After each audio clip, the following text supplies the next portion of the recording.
Hi everyone, here's a quick face out of my mascara clutch. I'm using my Buffy brush, the large end, and I'm going to start with contouring. As you can see, it's pretty easy, just a quick strip across the forehead. I bring it into my hairline. This is my favorite contour hack. Make a fish face, put your fingers along the divot that your cheek creates and put your contour right above it. It's perfect placement every time. Cheek contour is usually higher than what you think it should be. Almost right up onto your cheeks.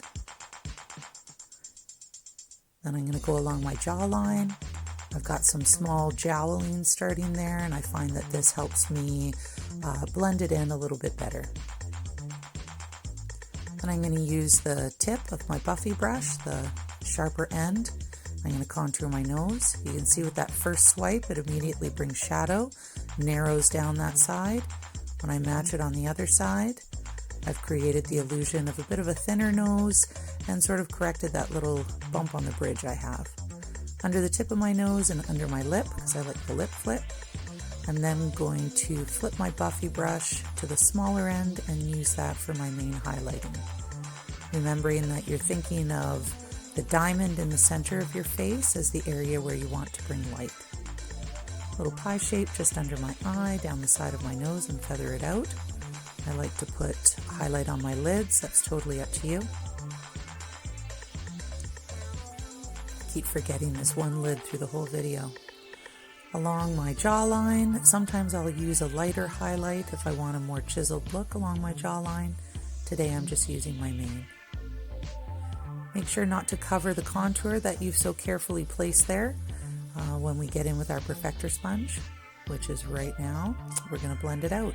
So this sponge you wet first and then you squeeze most of the water out so that it stays damp. Because the cream makeup is water resistant, it helps just push this into your skin, minimizes looks of texture, small fine lines and wrinkles, and really blends out those edges of the makeup that you've placed there perfectly. It makes this makeup very easy to use because you can blend out any mistakes, heavy-handedness, or anything else.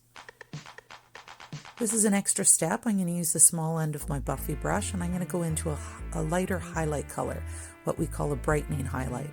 I'm just going to place that in a little pie shape underneath my eyes, much smaller than the last one, down the bridge of my nose, between my eyes, my cupid's bow, and my chin. You can see it just brings some extra light to the center of my face. I would typically only do this step if I was going out somewhere or if I had a particularly sleepless night the night before and needed a little extra zhuzh. So this lip and cheek that I'm using right now is Royal. It's my jam right now. I like to put my lip and cheek on with my fingers. I find that I can control the application. I do have a brush that I use at times, but I just like using my 10 tools on my hands. Put a little bit on my lips. Royal is very glossy. This is an extra step that I like to do pretty much every day. I'll put just a little dab of my contour on the outer edge of my lids. Gives it a look like I've spent a little bit of time doing eye makeup without really actually spending any time doing eye makeup. To get a little fancier today, I'm also going to put my lip and cheek on the inner and center of my lids. I really love doing this with whatever lip and cheek I'm wearing. It's going to match no matter what, and every single color I've used looks great on my lids as well, even those bright pinks. Then I'm going to go into my illuminator. I'm using rose gold today. And you're going to put this on all the high points of your face. So along your cheekbones, down the bridge of your nose, your cupid's bow, and your brow bones.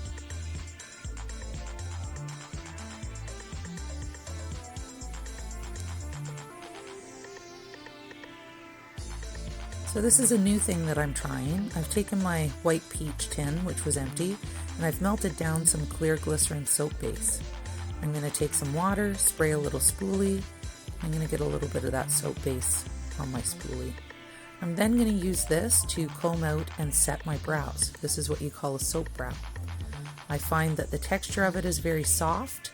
It doesn't make my brows stiff, but holds them in place all day.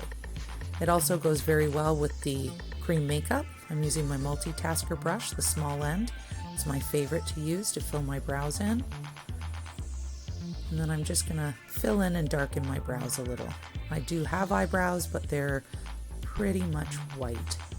So I go in with my darker contour. This is Astoria, and I just fill in any patches and just in general darken them up a little so that you can see them.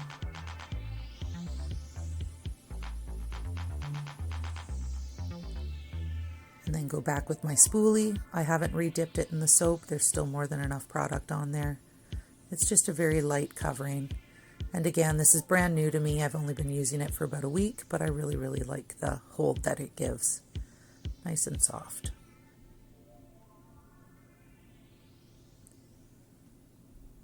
Then on to my favorite mascara. I like Marcel. Actually, although the company is called Maskcara, we don't make mascara. It's a question I get all the time. Maybe one day, but for right now, no. We're just makeup and skincare. The cream makeups. So this is my powder powder brush. I really like how dense this brush is, and I use my Vanilla Dust setting powder. It fits really well. And I like to put this just in the center of my forehead, underneath my eyes. I find that the pressed powder really helps to minimize and soften out any visible fine lines and wrinkles, and it does help set those areas. Thanks so much for watching, and look for my next video.